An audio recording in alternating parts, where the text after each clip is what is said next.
I have the memory of a squash.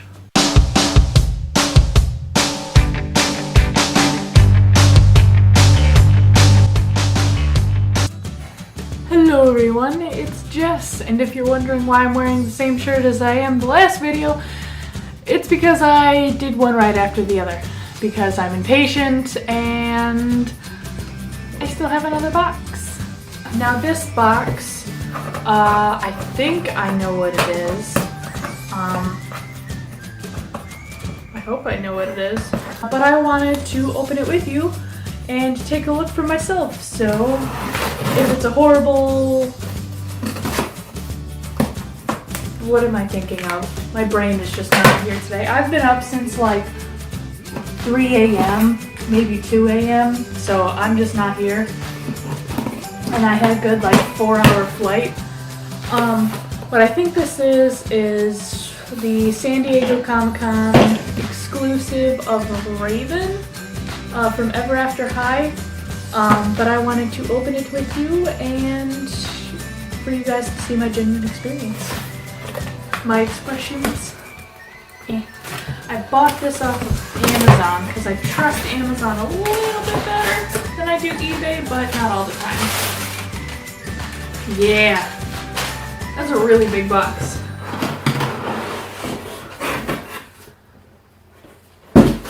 I'll show you the box and then I will do a more close-up version because I'm pretty sure I'm going to take her out of the box. And a lot of people will be like, no, don't!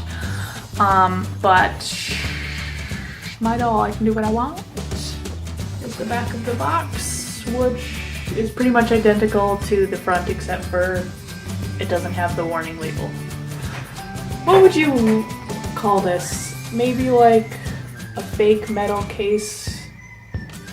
Like what, like a metal lunchbox or something like that? What am I talking about? Let me just open this doll. How the heck do I open it? Oh, okay, I can just open it from the bottom. No, I can't! No, I can't. I cannot. Not. I cannot not. You jerk. So I pull it out of the box expecting to see it because, you know, I see this. This is the back. I'll do a close-up. And then I was like, oh yeah, now I get to see the front. Nope! We're gonna put something else in front of it so you still can't see it, but this is really gorgeous. Why do I keep looking over here when you're over here? Whoa.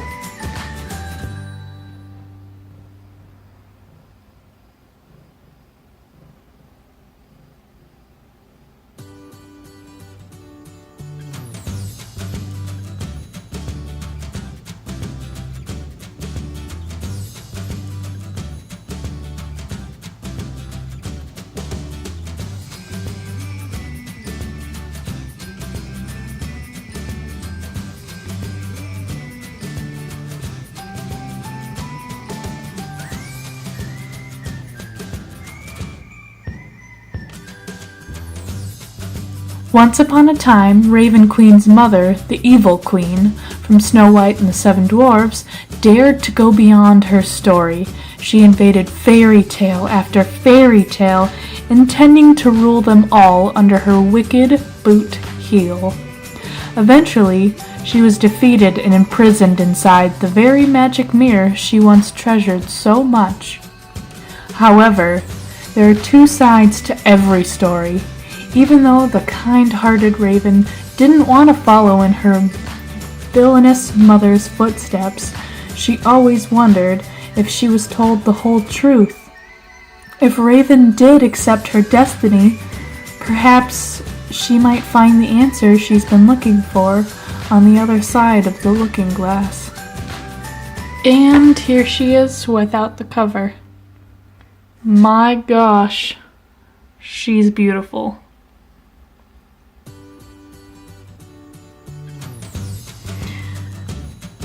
I really love her packaging, but I do not love it enough to keep it inside. Plus, I do not have the space to keep a doll in her packaging.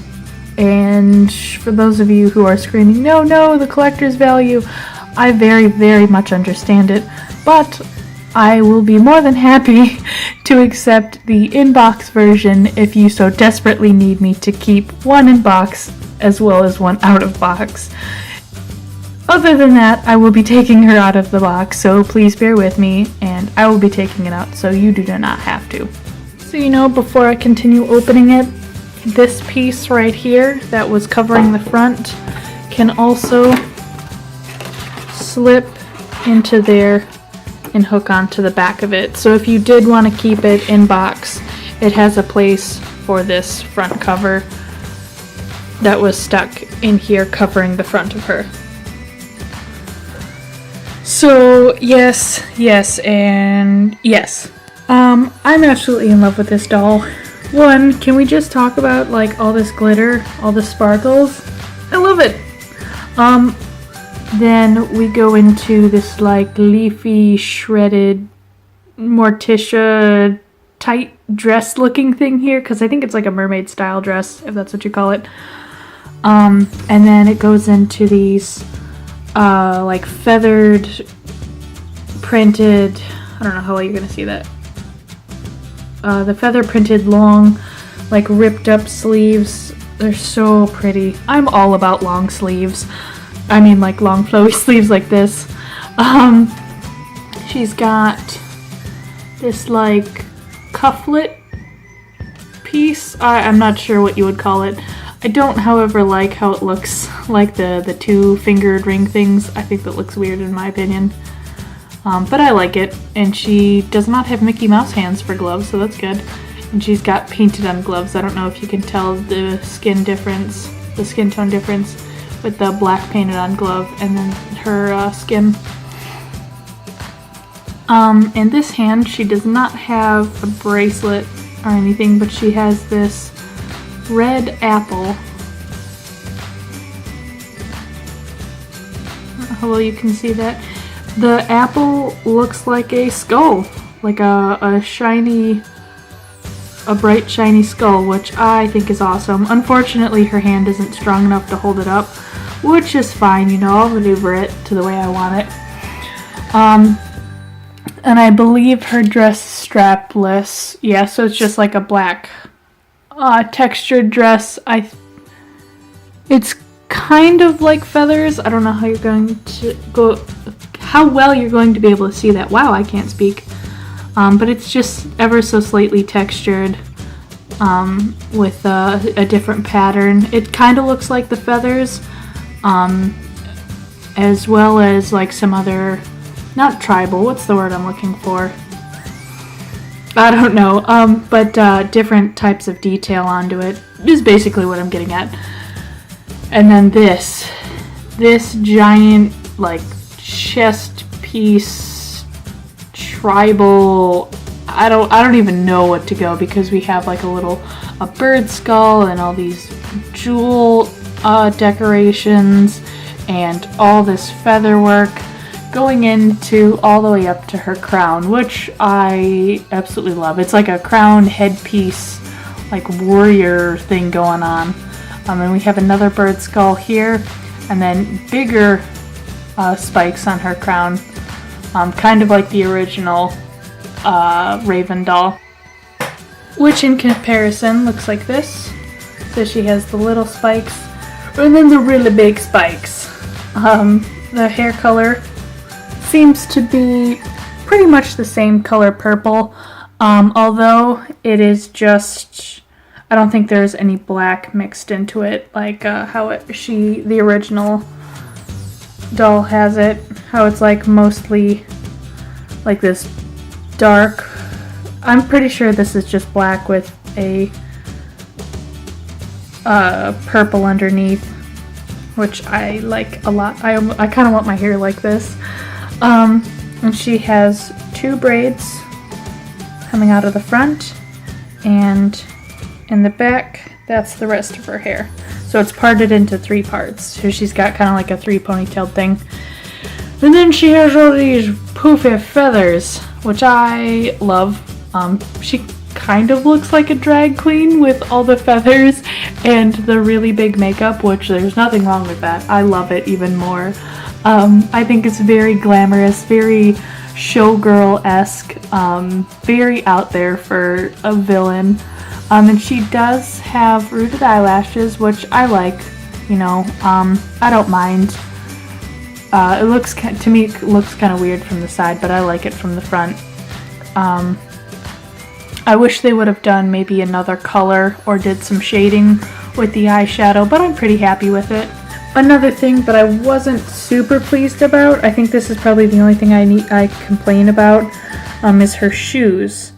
Her shoes are basically, well, they are just all black painted on versions of her original shoes.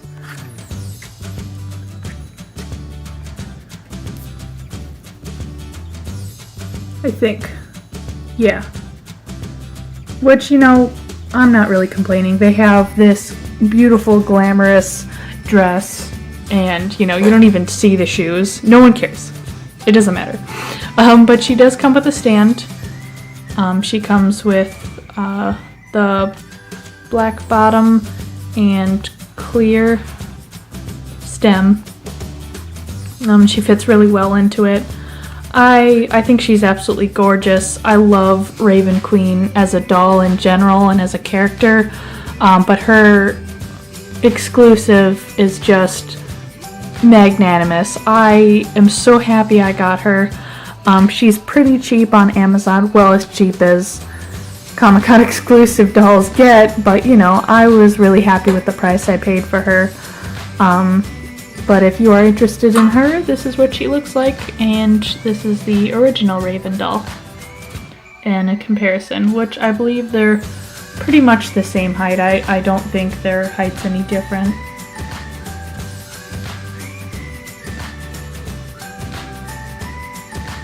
So, thank you for watching my review of the 2015 San Diego Comic-Con exclusive of Raven Queen from Ever Afer High. Like, share, and subscribe. Comments are always welcome, and have a wonderful Dollyful day. Bye!